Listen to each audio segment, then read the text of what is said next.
नमस्कार मैत्रिणींनो, मी सुधाताई माझ्या यूट्यूब चॅनलमध्ये तुमचं मनापासून स्वागत आहे. मैत्रिणींनो, आज आपणाला अतिशय सोप्या पद्धतीत 4 टक्सचा 36 इंच साईजचा अस्तरचा ब्लाऊज कट करायचा आहे. तरी तुम्ही व्हिडिओ पूर्ण पहा. तरी इथे मी ब्लाऊजचे मापे घेत आहे. तर माप घेते वेळेस आपणाला मोंड्यापासून काचपट्टीपर्यंत अशा पद्धतीने ओढून धरायचं आहे. तर इथे फिटिंग आहे 9 इंच. आणि आता आपणाला इथे उंची पाहायचं आहे. तर इथे ब्लाऊजची उंची आहे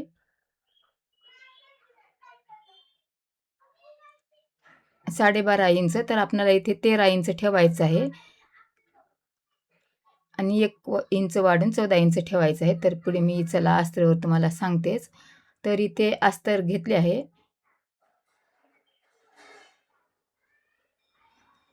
तर इथे 4 टक्सचा ब्लाऊज आहे म्हणून आपल्याला इथे 2 इंच मिसळायचं आहे. तर इथं फिटिंग आहे 9 इंच आणि 2 इंच मिसळून 11 इंचाची आपल्याला घडी टाकायचं आहे इथे. इथे कारण की 4 टक्सचा ब्लाऊज आहे म्हणून मी इथे 2 इंच मिसळत आहे. तर इथे मी घेतले 11 इंच, 11 इंच आणि इथे आता आपल्याला कट करून घ्यायचं आहे व्यवस्थितपणे.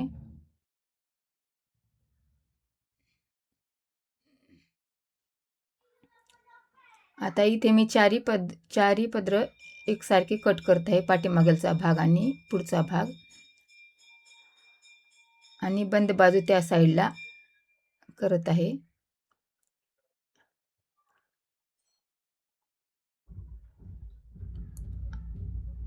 आता मी इथे अगोदर पाठीमागलचा भाग समोरच्या साईडला टाकून घेत आहे आणि बंद बाजू त्या साईडला आणि खुले पदर माझ्या साईडला केले आहे. तर इथे अशा पद्धतीने मी टाकून घेतले. आता तुम्हाला डबलची मी उंची मोपून दाखवत आहे.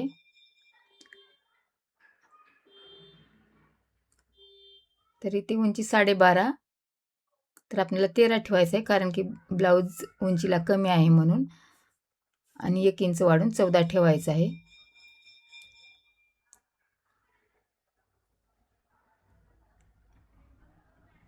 आता इथे मी कपडा व्यवस्थित करून घेतले. आता 13 संपूर्ण उंची 14 1 इंच वाढून ठेवले आणि इथे समोर थोडंसं कपडा दिसत आहे त्यामुळे इथे कट करून घेतले. आता इथे मी बरोबर 14. आता इथे 1 इंच वाढून घेत आहे कारण की हे जे 1 इंच आहे ते आपल्याला क्रॉसपट्टीमध्ये जात आहे म्हणून. आणि ते जे 1 इंच घेत आहे ते हा समोरचा भाग आहे. आपल्याला कट केल्याच्या नंतर समोर पलटी करून घ्यायचं आहे. आता इथे मी बाकीचा कपडा कट करून टाकते.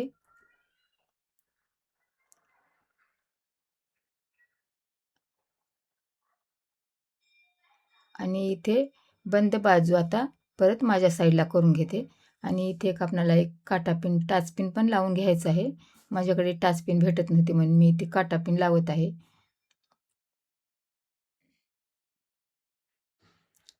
आता इथे आपल्याला गळा रुंदी, मोंडा, शोल्डर आणि गळा उंची ठेवायचं आहे. तर इथं गळ्याची रुंदी मी ठेवत आहे 2.25 इंच आणि शोल्डर ठेवत आहे 5.25 इंच. आता इथे मी मोंडा ठेवत आहे 5.5 इंच. आता इथे आपल्याला गळ्याची उंची पाहायचं आहे.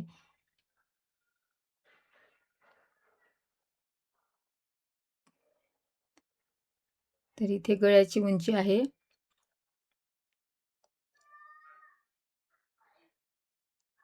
5.5 इंच.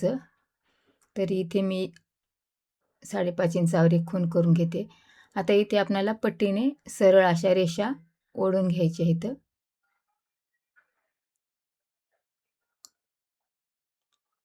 आता इथे सरळ रेषा ओढून घेतले गळ्याला आणि मोंड्याला अशा पद्धतीने.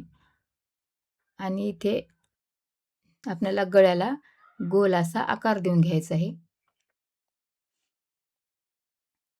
आणि इथे मी 1.5 इंचावर एक खूण करून घेतले मोंड्याला आकार देण्यासाठी अशा पद्धतीने. आता इथे मी 1.5 इंचावर खूण करून घेतले. आता अगोदर मी पाठीमागलचा मोंडा कट करत आहे.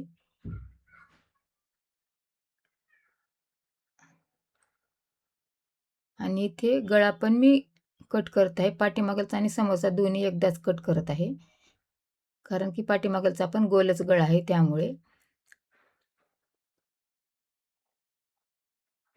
आणि इथे मी समोरच्या मोंड्याला अर्ध्या इंच अंतरावर अशा पद्धतीने कट मारून घेत आहे. आता इथे आपल्याला क्रॉसपट्टी पाहायचं आहे, तर इथे क्रॉसपट्टी आपल्याला 3.5 इंच ठेवायचं आहे. तर इथे मी 3.5 इंचावर एक खूण करून घेतले आणि इथे मधात 3 इंचावर आणि कमरेच्या बाजूला 2.25 इंचावर अशा पद्धतीने 3 ठिकाणी मी रेषा ओढून घेतली. आता इथे आपल्याला अशा पद्धतीने डॅश डॅशमध्ये रेषा ओढून घ्यायचं आहे.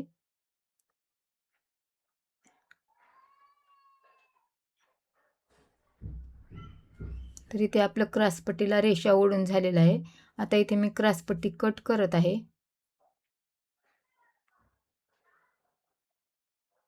आणि इथे मधून पण कट करून घेत आहे.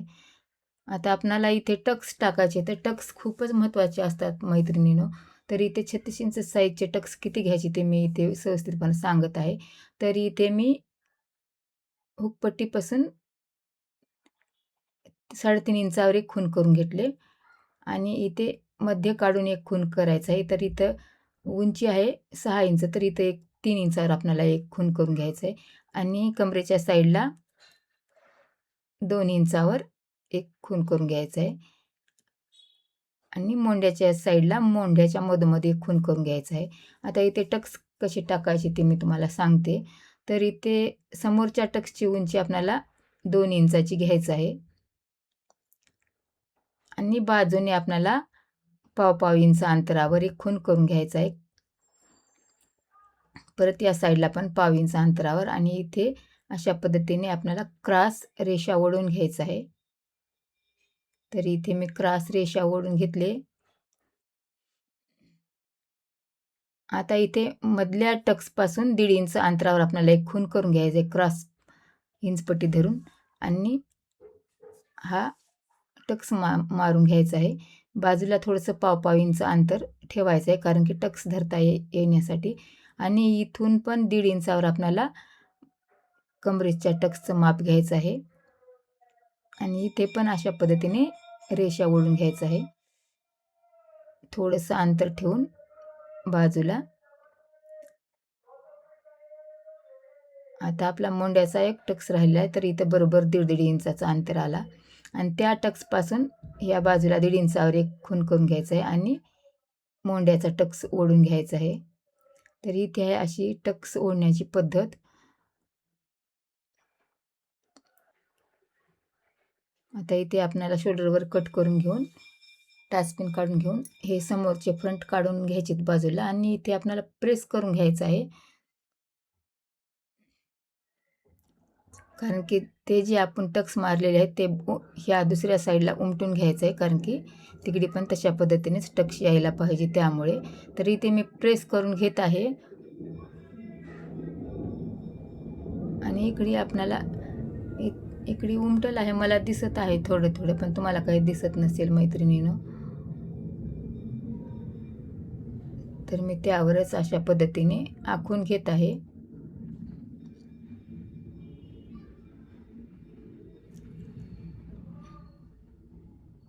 आता या साईडच्या टक्सला पण आखून घेत आहे.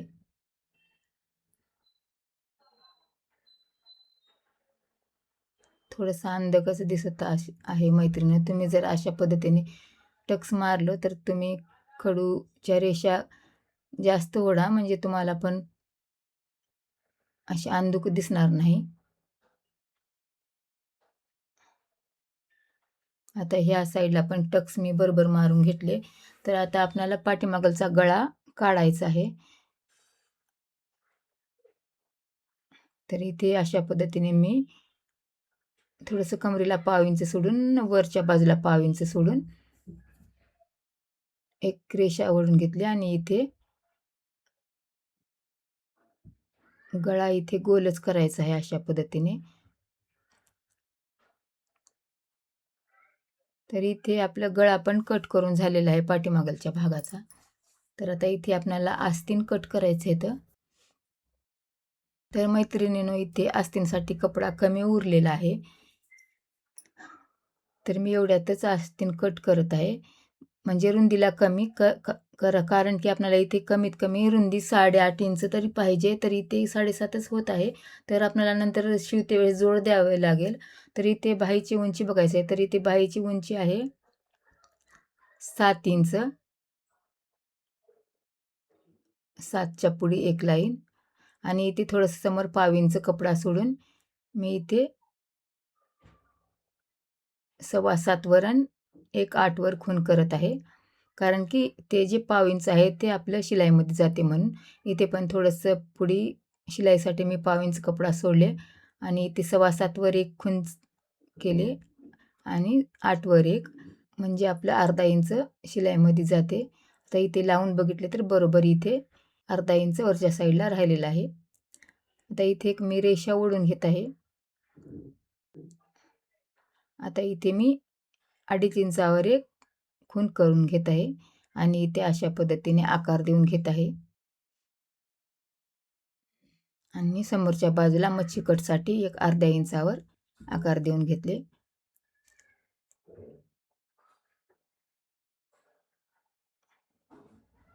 आता इथे समोरच्या बाजूला अर्ध्या इंचावर आकार दिलेला ते पण कट केले आणि इथे शोल्डरवर एक टिक मारून घेतले.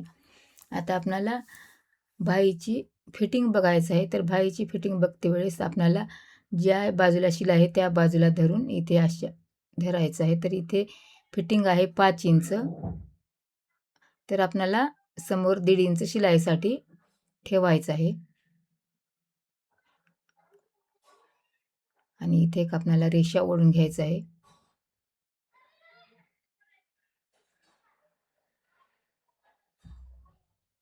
आता इथे आपली अस्तरची बाही पण कट झालेली आहे. तर आता इथे आपल्याला क्रॉसपट्टी काढायची आहे डबलची. ती मी अगोदर जी क्रॉसपट्टी काढलेली आहे ते ठेवून घेत आहे आणि इथे अशा पद्धतीने कट करून घेत आहे.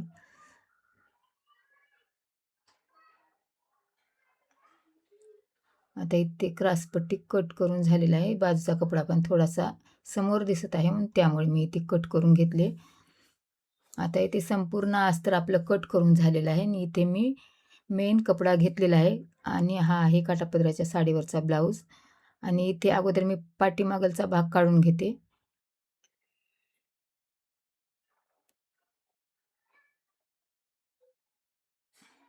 थोडंसं बाजूला आपल्याला पाव इंच अंतर सोडून कट करायचं आहे, कारण की ते शिलाईसाठी लागते म्हणून. तर इथे मी अशा पद्धतीने बाजूला थोडासा कपडा ठेवून कट करून घेत आहे.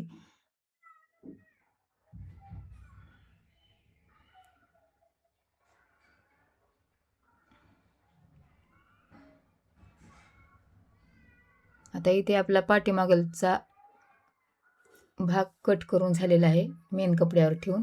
आता इथे आपल्याला समोरचे फ्रंट कट करायचे तर समोरचे फ्रंट कट करण्यासाठी मी ती कपडा व्यवस्थितपणे करून घेतले आणि इथे अगोदर ठेवून बघते बसते का नाही बरोबर. आपल्याला जसा कपडा बसेल तशा पद्धतीने टाकून पाहावं लागतं अगोदर. तर इथे मी थोडासा बाजूला कपडा ठेवून इथे पण कट करून घेत आहे.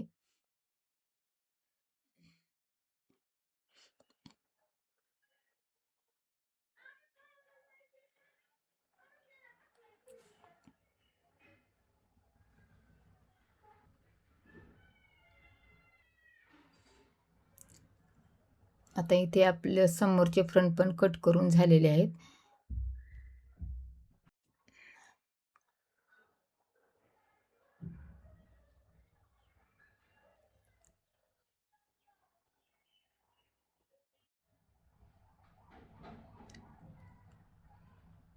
आता इथे आपल्याला बाकीच्या कपड्यामध्ये बाह्या काढायच्या आहेत आणि क्रॉसपट्टी काढायची आहे. तर इथे मी बाहीसाठी मोठा काठ घेतलेला आहे आणि कमरेच्या भागाला छोटा काठ वापरलेला आहे. तर इथे अशा पद्धतीने मी बाही ठेवून घेतली आणि इथे मेन कपड्याला पण आपलं कपडा थोडासा लागतो, म्हणजे मेन कपड्याला पण जोड लागते आणि अस्तरला पण लागते. अस्तरचा कपडा पण कमीच होता. तर इथे आपली बाही पण कट करून झालेली आहे. आता आपलं राहिलेलं आहे क्रॉस पट्टी. तर इथे एवढा कपडा उरलेला आहे. तर ह्या उरलेल्या कपड्यात मी क्रॉस पट्टी काढून घेत आहे. तर इथे कपडा मी व्यवस्थितपणे ठेवून घेतले. आता त्यावर आपल्याला क्रॉस पट्टी ठेवायचं आहे.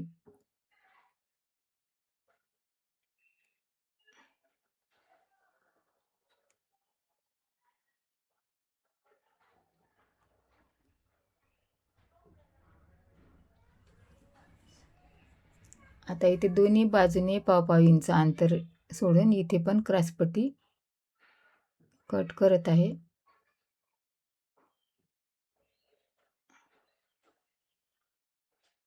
आता इथे क्रॉस पट्टी पण आपली कट करून झालेलं आहे. आता इथे उरलेल्या कपड्याला आपल्याला गळ्याला पायपिंग करावी लागते.